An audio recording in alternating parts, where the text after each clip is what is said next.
नमस्कार, मैं हूं वीरेंद्र कुमार झा और आप इस समय मेरे साथ देख रहे हैं खबर तह तक। कुछ मुद्दे ऐसे होते हैं जो अपने अस्तित्व में आने से पहले गरमाए रहते हैं। कुछ मुद्दे ऐसे होते हैं जो जिस समय अस्तित्व में आते हैं उस समय गरमाते हैं, और कुछ मुद्दे ऐसे होते हैं जो अस्तित्व में आने के बाद गरमाती हैं। लेकिन नए संसद भवन का उद्घाटन का मामला एक ऐसा मामला है जो अपने अस्तित्व में आने से पहले भी गरमाया था, इसलिए कि इसका उद्घाटन राष्ट्रपति करें या प्रधानमंत्री, इसको लेकर के विभिन्न राजनीतिक दलों के बीच विभेद थे।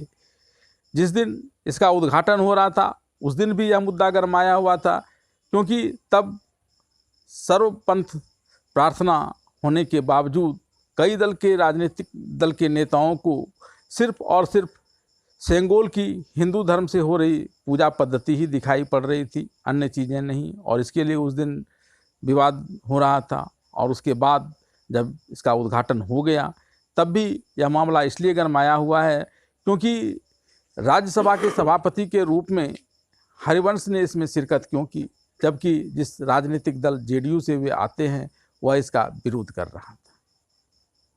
अब सवाल यह उठता है कि क्या हरिवंश को उसमें नहीं आना चाहिए था, और क्या सिर्फ इसलिए जेडीयू उनको दंडित कर सकती है। ये तमाम चीज़ें इस समय हम भारत की राजनीति में काफ़ी गर्माहट लाए हुए हैं, खास करके जेडीयू के अंदर की खींचतान को लेकर। अगर बात की जाए कि हरिवंश को वहाँ किस उपस्थिति में आना पड़ा, हालांकि इसको लेकर के जनता दल यूनाइटेड की तरफ से एक स्पष्टीकरण भले ही वह लिखित रूप से नहीं लिया गया हो, राजनीतिक बयानबाजी के ही जरिए हो, क्योंकि जनता दल यूनाइटेड के राष्ट्रीय अध्यक्ष ललन सिंह ने यह कहा कि किस परिस्थिति में हरिवंश पार्टी के द्वारा उस कार्यक्रम का बहिष्कार करने के बावजूद गए, इसका उन्हें खुलासा करना चाहिए। यानी एक तरह से स्पष्टीकरण की मांग की, और भले ही अभी हरिवंश ने उसको स्पष्टीकरण को लेकर कुछ नहीं कहा है, वे मौन साधे हुए हैं, लेकिन इस मौन के भी कई अर्थ निकाले जा सकते हैं। और उसी में से यह भी सवाल उठता है कि वे आखिर वहाँ क्यों आए। दरअसल संसद के नए भवन का उद्घाटन था, और संसद हमारा बनता है राष्ट्रपति, लोकसभा और राज्यसभा से। सबसे पहले लोकसभा की बात की जाए तो उसके स्पीकर के रूप में ओम बिरला वहाँ उपस्थित थे। राष्ट्रपति की अब बात की जाए तो भले ही वो स्वशरीर वहाँ उपस्थित नहीं थी, लेकिन जिस मंत्रिमंडल की सलाह पर वो काम करती हैं, उस मंत्रिमंडल का जो प्रधानमंत्री होता है वह राष्ट्रपति के प्रतिनिधित्व के तौर पर वहाँ थे, और साथ ही थे वहाँ पर उपस्थित थे राष्ट्रपति के द्वारा भेजे गए शुभ संदेश जिसे हरिवंश ने पढ़ा था, और उपराष्ट्रपति भी अपने संदेश के माध्यम से ही वहाँ उपस्थित थे जिसे भी हरिवंश ने ही पढ़ा था, और उपसभापति के रूप में हरिवंश वहाँ सशरीर उपस्थित थे, और यही वजह था उपस्थित होने का। और चूँकि वे एक संवैधानिक पद पर थे, एक राजनीतिक पार्टी जनता दल यूनाइटेड के सदस्य होने के कारण वे वहाँ जाने से इनकार भी कर सकते थे, लेकिन उपसभापति राज्यसभा के होने के नाते जब उन्हें निमंत्रण मिला तो शायद उनके लिए इससे इनकार करना संभव नहीं रहा होगा।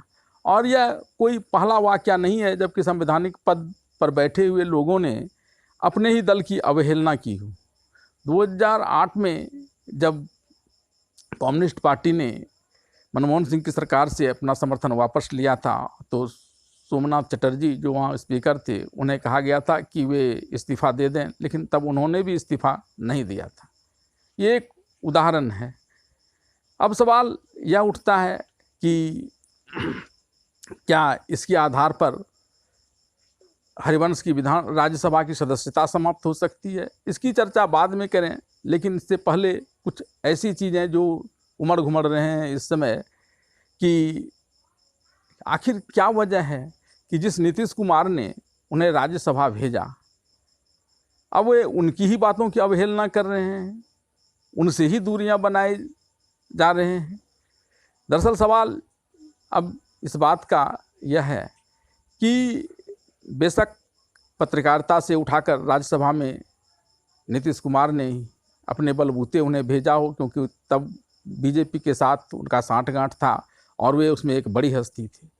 लेकिन जब राज्यसभा के सदस्य बने तब बीजेपी ने भी उन्हें उपसभापति बनने में मदद की, और एक पत्रकार होने के नाते हरिवंश के कई राजनीतिक दलों से अपने खुद के भी संबंध थे। इसे लेकर के भी वे राज्यसभा के उपसभापति बने। तो एक जो पूरी आसान की बात कही जा रही है, वे उतने आसान भी शायद उनके ऊपर नहीं किए गए हों, और अब जब उन्हें मौका लगा है तो वे भी इसे दिखाना चाह रहे हैं कि उनकी भी अपनी कुछ व्यक्तिगत हैसियत है।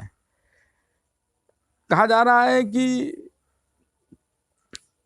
कुछ वर्ष पूर्व उन्होंने एक किताब लिखी थी और उसका उद्घाटन उन्होंने प्रधानमंत्री से करवाया था, लोकार्पण, और उसमें भी नीतीश कुमार मौजूद नहीं थे, जबकि उस समय के उपराष्ट्रपति के रूप में वेंकटैया नायडू वहाँ पर थे और कई लोग थे, लेकिन नीतीश कुमार वहाँ नहीं थे। माना जा रहा था कि तभी से खटास आनी दोनों के बीच शुरू हुई थी। यह भी माना जा रहा है कि आरजेडी को लेकर के जेडीयू से जो संबंधन आरजेडी का होता है, तब हरिवंश असहज हो जाया करते हैं, क्योंकि अपने पत्रकारिता जीवन में उन्होंने लालू प्रसाद के चारा घोटाले पर जमकर लिखा था, और उनके चारा घोटाले में जेल जाने के कारणों में से इनके लेख भी एक कारण थे। तो इस वजह से भी वे असहज होते हैं, और यही कारण था कि 2017 में जब आरजेडी से हट करके बीजेपी से जेडीयू का गठबंधन हुआ था, तो उसमें हरिवंश की एक बड़ी भूमिका रही थी। और जब 2022 में यह गठबंधन टूटा और फिर से महागठबंधन बना आरजेडी के साथ में, तो हरिवंश ने इस पर कुछ भी नहीं कहा और मौन धारण रखे रहा। एक प्रकार से दूरी बनती चली जा रही थी नीतीश कुमार से अपने अपने हैसियत को लेकर के, और यह भी माना जा रहा है कि कई लोग ताने भी कसते हैं, खास करके जनता दल यूनाइटेड के लोग और विपक्षी राजनीतिक दल के लोग, कि उनकी महत्वाकांक्षा जोर मार रही है। तो ऐसा होना भी कोई आश्चर्य की बात नहीं है। महत्वाकांक्षा हर किसी के अंदर होता है, और हरिवंश में भी ऐसा हो तो कोई आश्चर्य की बात नहीं, क्योंकि बीजेपी के पास अभी राज्यपाल समेत कई ऐसे पद हैं जिसे वह दे सकते हैं हरिवंश को, जब उनका राज्यसभा का कार्यकाल पूरा हो जाएगा। लेकिन फिलहाल नीतीश कुमार के पास ऐसा कुछ नहीं है। यह दिगर बात है कि वे महागठबंधन के रूप में बिहार के सीएम होने के साथ साथ 2024 में होने वाले चुनाव को लेकर विपक्षी एकता के रूप में एक चाणक्य की भूमिका में आना चाहते हैं। लेकिन चाणक्य अपने चंद्रगुप्त, जिसका अभी कोई ठिकाना नहीं है, उसे गद्दी पर बिठाने में सफल होगा या नहीं, तो इसको लेकर आखिर हरिवंश क्यों रिस्क लिए। वे बीजेपी के करीब आ भी जाएं तो कोई आश्चर्य की बात नहीं। अब बात आती है कि क्या उनकी सदस्यता ही रद्द करवा सकती है जेडीयू।